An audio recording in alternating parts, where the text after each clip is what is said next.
He opened his parents' will, and the world went up in smoke. What he saw would destroy everything you believe in. They've been betraying him for years, and the truth is harder than death. But this is only the beginning. What lies beyond their walls is not for the weak. If I had ever wondered where I really stood in my own family, that doubt vanished the day I stumbled onto the will. Not some dramatic confession over dinner or a heartfelt talk. No, I found out by accident, a careless mistake that tore my world apart. It was a few months back, at my parents' place. The same place I'd been supporting for years, paying the mortgage, running errands, fixing things no one else cared about. I was the invisible backbone holding their house together while my brother, Eric, did nothing. And when I say nothing, I mean exactly that. No job, no ambition, just waiting for life to hand him everything. That day, Dad asked me to help with paperwork. Standard stuff they never wanted to deal with: bills, legal forms, taxes. I was sorting through stacks when my eyes landed on a folder marked estate plan and last will and testament. Curiosity got the better of me. I didn't normally snoop, but after all I'd done, it wasn't unreasonable to want to know what was planned for me. Or so I thought. I opened it, and my gut dropped like a rock. Everything was going to Eric. The house, the savings, all their assets. Not a single mention of me, just a generic line about loving both their sons equally. That was a joke. A cruel one. I was the one paying their bills, stocking their fridge, fixing their leaking sink. Meanwhile, Eric lounged around like the world owed him a favor and they rewarded him with everything. I sat there, shaking with a cocktail of rage and betrayal. How long had they planned this? Had I just been their free ATM all these years? Dad came back and noticed I hadn't finished. "Hey, Jake, what's taking so long?" I didn't bother to hide the will. I held it up like a weapon. "So this is how it is," I said, voice steady but cold. "Everything goes to Eric after everything I've done for you." Dad's face paled for a second. Then he sighed, like I was a tantrum-throwing child. "Jake, it's complicated," he muttered. Complicated. That was it. No apology, no explanation. Just two meaningless words. I wasn't a child to be consoled. I was the man who'd kept their life from falling apart, and yet here I was, cast aside. When Mom walked in and saw the will in my hand, her guilty look barely covered the poison in her words. "Jake, honey, you don't need the inheritance," she said gently, as if doing me a favor. "You have a good job. You're independent. Eric struggles, and we just want to make sure he's taken care of." That was the last straw. They knew exactly what they were doing. Years of enabling Eric's laziness, only to reward it. And me? I was an afterthought. I clenched my jaw, set the will down on the table, and said quietly, "Got it. Glad to know where I stand." Then I walked out, slamming the door behind me, leaving them with their lies and their golden child. I never went back. For the first time in years, I stopped checking in, stopped fixing things, stopped being their safety net. If the roof leaked, they'd have to find someone else. If the bills piled up, they could drown. The mortgage? Not my problem anymore. The silence stretched on for 2 weeks. I think they expected me to come crawling back, to apologize for questioning their decision. But I didn't. Then one day, my phone buzzed. A message from Dad: "Property taxes are due." That was it. No "how are you?" No "we miss you." Just a cold reminder of what I was expected to keep paying for. Something inside me snapped then. I realized they never wanted me as a son. They wanted a wallet. And I wasn't going to be theirs anymore. But it wasn't just the will that broke me. There was more. The Christmas when I was told I wasn't welcome anymore, called a loser by my own mother. The year I bought gifts early, planned for a peaceful holiday, only to be shut out at the door. They said, "This is no place for losers." I was stunned. How could the people I sacrificed for reject me so completely? I thought about the years I paid for my brother Jacob's kids' summer camp, school supplies, even their mortgage. And now, I was the enemy. I decided I needed answers. So I went back to the house. They didn't expect me. Jacob was lounging on the couch, pretending nothing had happened. I walked in. "Why am I not welcome at Christmas? What did I do?" I asked. Jacob didn't even look up from his phone. "You don't get it," he said with a smirk. "You've been slacking lately. The kids barely got anything from you. It's embarrassing." I was speechless. I told them I'd spent hundreds on gifts. Jacob laughed. "You just bought a new car. Where'd you find money for that?" The car was on credit. But even if it wasn't, what did that have to do with my responsibility to their kids? Jacob leaned back, smug. "You make the most money. Families help each other. You've always done that." Kelly, his wife, sat quietly, face flushed, avoiding my gaze. I shook my head. You know what? You're right.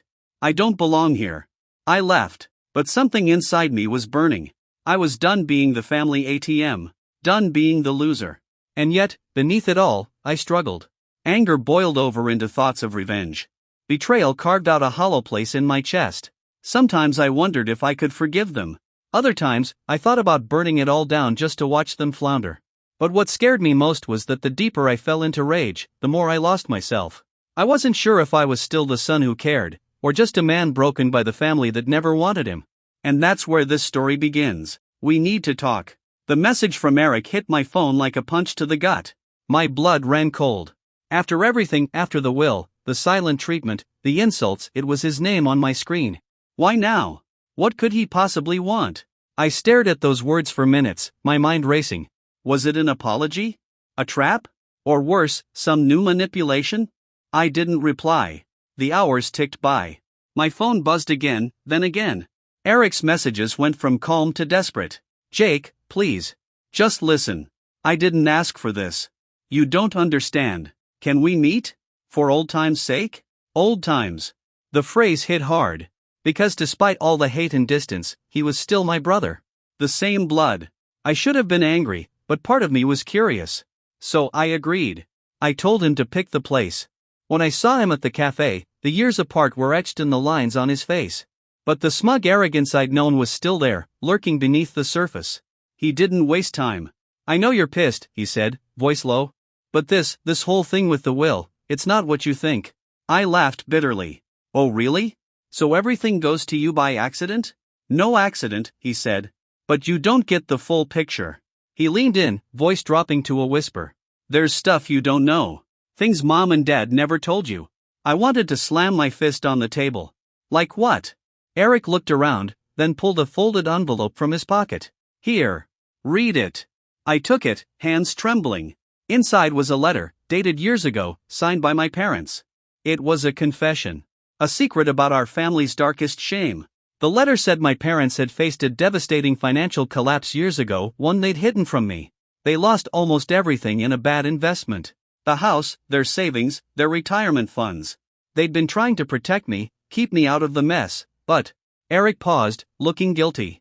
They made me promise to keep it a secret, to take care of the house while they rebuild. That's why the will is the way it is. I felt like the floor had dropped from beneath me.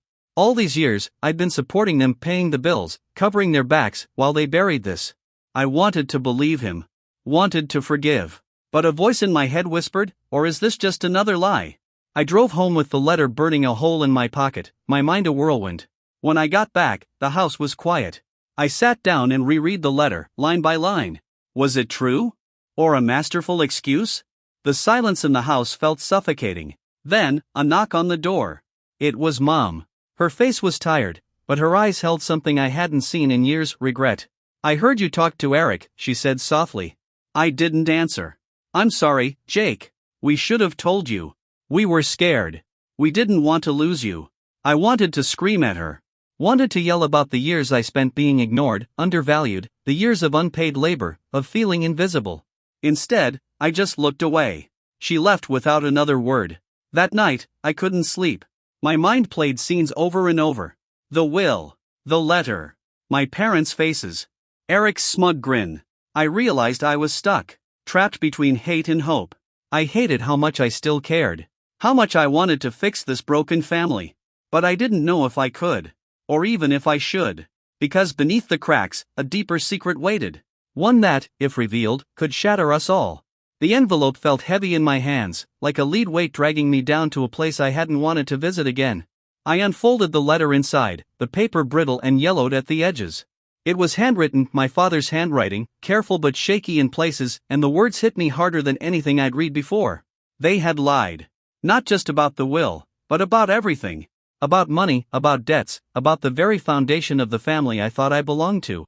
My parents hadn't been quietly prosperous, as I'd always believed. No, years ago, they'd been slammed by a financial disaster so severe it almost ruined them. The letter said that a bad investment had wiped out almost everything they owned, the house, the savings, their plans for retirement. My mother's dream of a peaceful life in the house I'd grown up in, my father's hopes to provide for his sons, shattered. And they'd kept it a secret. From me. From everyone. Eric had been the one they leaned on. The one they begged to take over the mortgage, to keep the house afloat while they tried to claw their way back from the edge. The will, the assets, they weren't about favoritism. They were about damage control. And Eric? He wasn't the golden child. He was their last lifeline. I sat back, stunned. It explained so much, and yet, it explained nothing. Why hadn't they told me?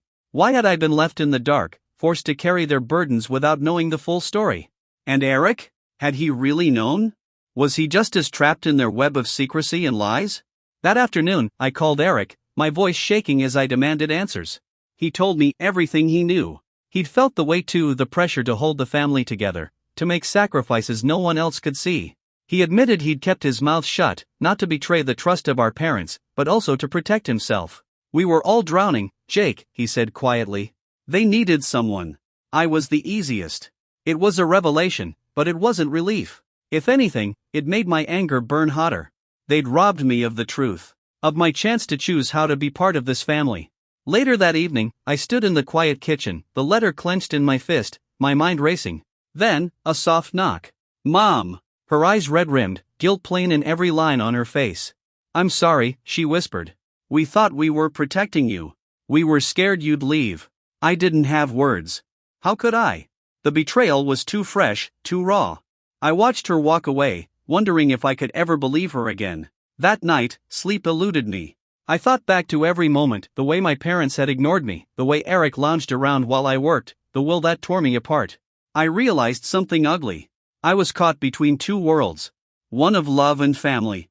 The other of secrets and lies. But it wasn't just the letter or the revelations about money that haunted me. It was the shadow I'd seen in that photo. Mark, the man who had been like family once, then disappeared without a trace. I hadn't thought about him in years, but suddenly he was back, a ghost from a past I tried to forget. The truth about Mark was buried deep. He'd been my father's closest friend, a brother in all but blood. But something had gone wrong. Rumors of debts, betrayal, and threats. Whispers of a falling out that fractured more than just their friendship. And now, someone was trying to pull me into it. I wasn't sure what to believe anymore. The family I thought I knew was unraveling, thread by thread. And as I sat alone in that empty kitchen, I knew one thing. This was far from over. Stop digging, Jake, or you'll regret it. The message popped up on my phone like a blade sliding out of a sheath, silent, sharp, and deadly. No sender ID. No name. Just a threat wrapped in cold, digital silence. For a moment, I sat frozen, staring at the screen as if it might explode. Then the anger surged. Who the hell did they think they were? Who had the nerve to tell me to back off? After everything I'd uncovered, after all the lies, betrayal, and heartbreak, I wasn't about to shut up now. But the fear had its claws in me. I could feel it slithering in my veins like poison. Someone was watching. Someone knew how far I'd gone and how dangerous it might be to keep going. I blocked the number. But the warning lingered like a shadow behind my eyes. Days passed, and the unease deepened. I noticed the subtle changes almost immediately. A car parked just a little too long down the street, headlights off. Footsteps echoing behind me when I thought I was alone. A sudden chill in the air when I walked into my own home. And then, notes. Handwritten and signed, folded neatly and slipped under my door like ghostly reminders. Some things are better left buried. Don't make us do this the hard way. Every note tightened the noose around my sanity. I couldn't keep running from it. I had to face the source. I called Eric. Was it you? I demanded, voice tense. No, he said, hesitation thick in his words. But I know who's behind it. Mark? I whispered, the name tasting bitter on my tongue. Yeah. Mark. He's been circling like a vulture. He's mad you're stirring up old ghosts. I clenched my fists. Mark. The man who'd disappeared years ago but whose presence still haunted every corner of our family's history. Determined, I tracked down Mark's last known address. A decrepit house on the outskirts of town, dark windows, peeling paint, an air of decay that whispered secrets. I drove there late one stormy night, rain hammering the windshield, heart thudding with every mile. When I arrived, the street was empty, silent except for the drip of rainwater echoing in puddles. I stood before the door, hesitation clawing at my throat. I knocked. The door creaked open, revealing Mark. Older, rougher, eyes sharp as broken glass. His smile was thin, calculating. Jake, he said, voice gravelly like sandpaper. Heard you've been poking around. I swallowed my fear. I want the truth. About the will. About the family. Mark laughed, a sound that didn't reach his eyes. The truth? You think you can handle it? What followed was a twisted dance. Mark spun stories, half-truths laced with venom, shifting blame and rewriting history. He painted himself as a protector, a man forced into dark corners by worse enemies. But his eyes told a different story, one of power, control, and cold ambition. I realized then that this wasn't just a family feud. It was a game of shadows, and Mark was the puppeteer. That night, as I drove away, rain blurring the streetlights into smears of color, I felt the weight of the darkness closing in. I wasn't just fighting for inheritance or respect. I was fighting for my life. Back home, the nightmare worsened. Another message. This time, a photo. A blackmail picture showing my parents in a vulnerable, secret moment they never wanted me to see. I stared at it in horror. What other secrets were buried beneath the surface? The lines between ally and enemy blurred. Trust shattered into shards. And in the cold glow of my phone screen, I knew one truth. The deeper I dug, the darker it got.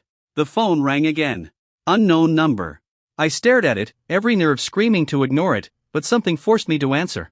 A voice, low and chilling, whispered, "If you want to keep your family, stop now. Or lose everything." My fingers clenched the phone so tight I thought it might crack. "Who is this? What do you want?" I demanded, my voice shaking. Only silence. Then the line went dead. For days after, a shadow hung over me, heavier than any guilt or anger I'd felt before. Every little thing became a signal: cars idling too long nearby, footsteps outside the window when no one should be there, a single anonymous note slipped under my door. "Walk away, Jake." I'd never felt so isolated. I confronted my parents one evening. Their eyes didn't meet mine.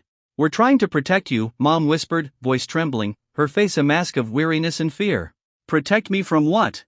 I snapped. Dad looked away, his jaw tight.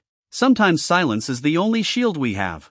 I wanted to scream at them, to tear the truth out of their hands, but all I could do was turn and leave. That night, I slept with one eye open. Somewhere in the darkness outside, I knew the threats weren't empty. Then, the worst happened. The house was broken into. Nothing taken. No signs of forced entry. But someone had been there, sending a message etched in silence.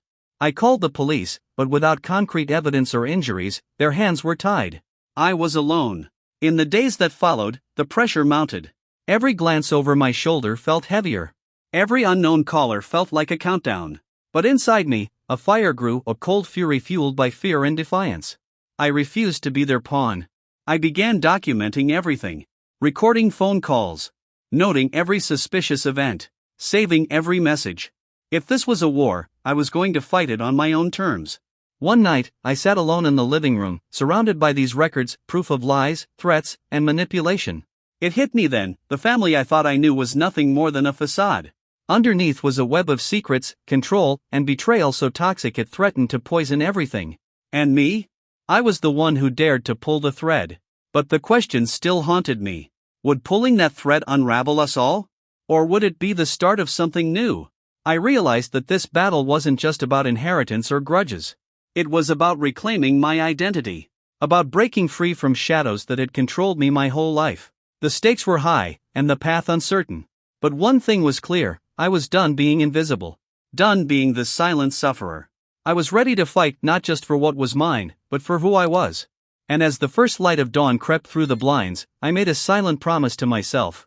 No matter what came next, I would not back down. Because sometimes, the only way to find yourself is to burn the world you thought you knew to the ground.